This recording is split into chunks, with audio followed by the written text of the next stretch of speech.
Well, welcome to the Southwest. This is the southwest corner of the room. And these congas have been here for a long time, and a lot of sessions in here were we had 5 or 6 people playing on a drum each. Congas are a trip. I mean, drum set is dealing with sticks. Skin on skin is a whole other proposition. It's ultimately sort of the coolest thing in a lot of ways. The fact that you're hitting a drum and getting a sound out of it. The sounds we get out of it. I could call this dry or choked or whatever. I'm just leaving the hand down on the drum. The other one would be open.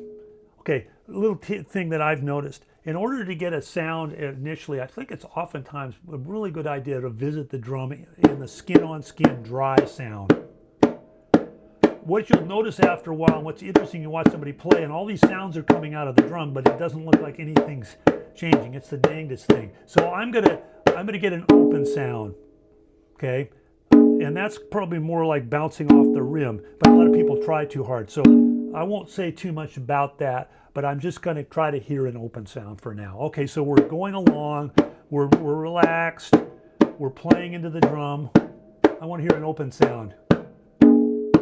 Now, that one of the things that may sound weird, and I'm going to talk about this a bunch, is hearing it. I'm hearing an open sound. I'm hearing it. The body may just follow. Oh, I heard an open sound. Okay, so I get a lot of stuff generated by hearing that open sound. All I'm doing is choking until I have the right or left hand hear an open sound.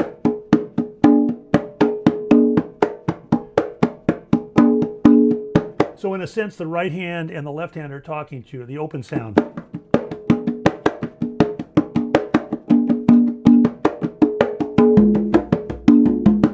2 drums. Okay, so skin on skin, getting a good sound out of it. So Mike and I will start playing, and we'll just try to get a nice thing going. We may even stop. We might even go in out of rhythm.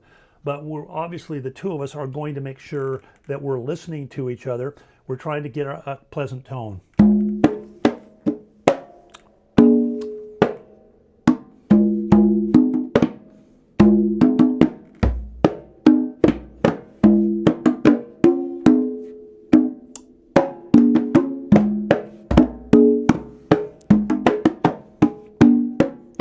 Not really worrying about what rhythm we're playing or what country it's from, or we need to look it up in the book. We're just trying to get a good, nice sound and be balanced.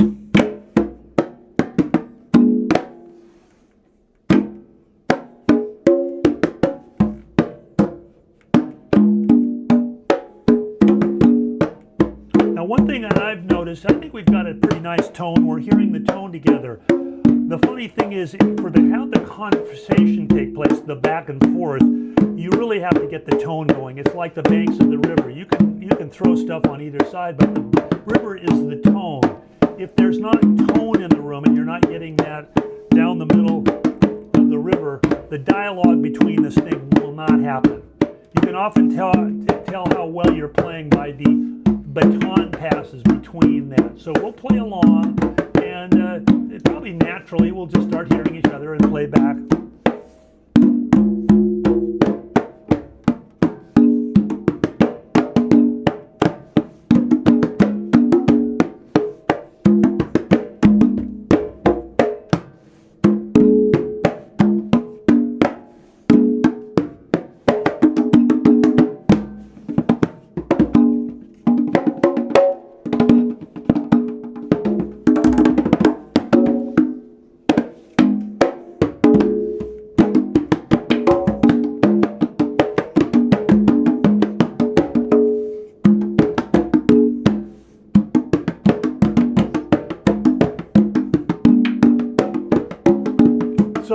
So it seems like a lot of when we make the transition, I hope we could hear this, we leave this kind of a good quality space.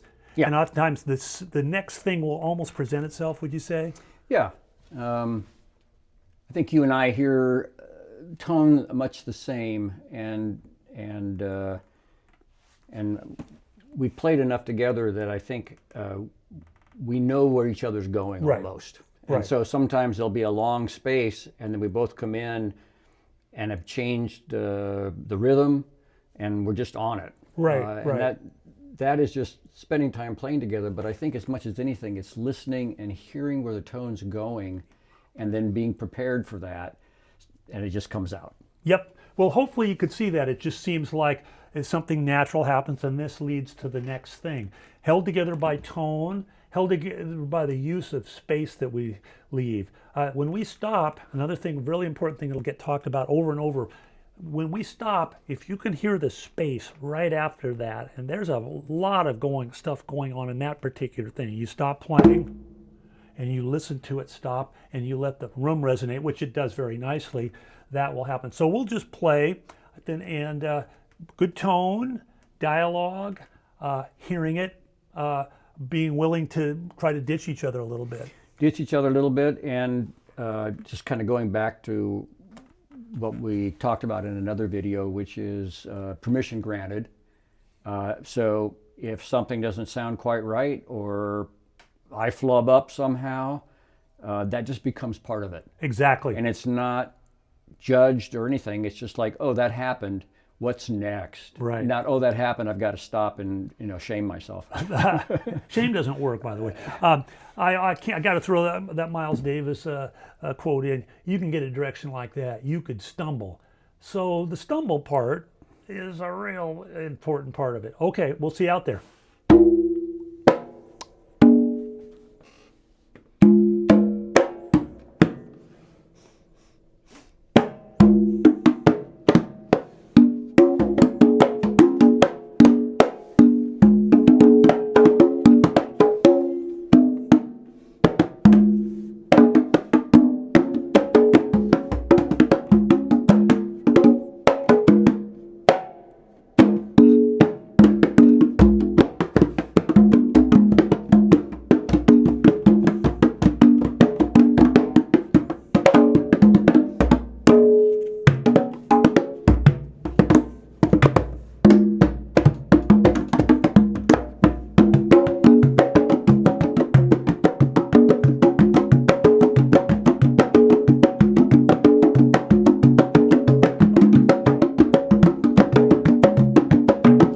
So another thing that was real interesting is, if you think about it, story. Like if I'm playing a stay, and this is an interesting thing. I'm playing a stay. Mike's going to tell a story. Now, what's he going to do? He's going to plop notes in while I keep a pattern going. Okay, so you do that.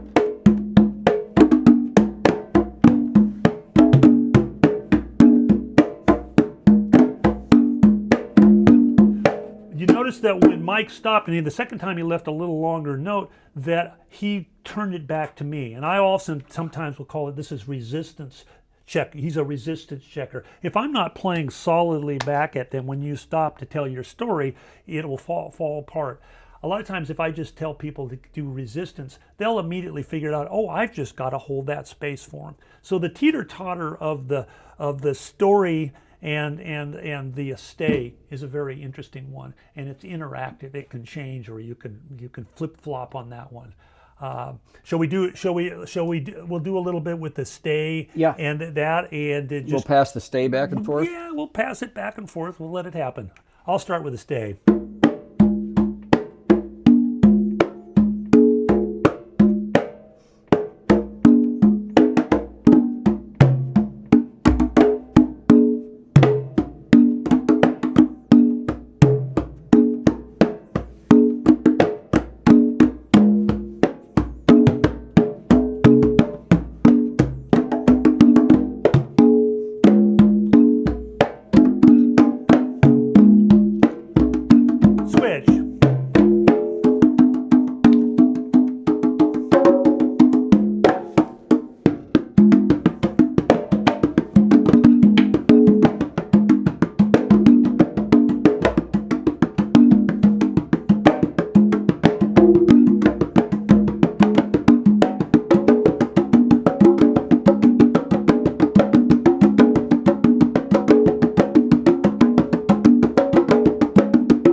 did it. Then we went back to a stay. Those two things are really important. Sometimes just holding a stay and not changing at all it's such an interesting place to go. You actually, I think Sunra said if you eat peach cobbler every day, it'll start to taste different. And we've gotten into this place where sometimes we do a stay and you start to hear stuff in it just because you stayed on it for a while.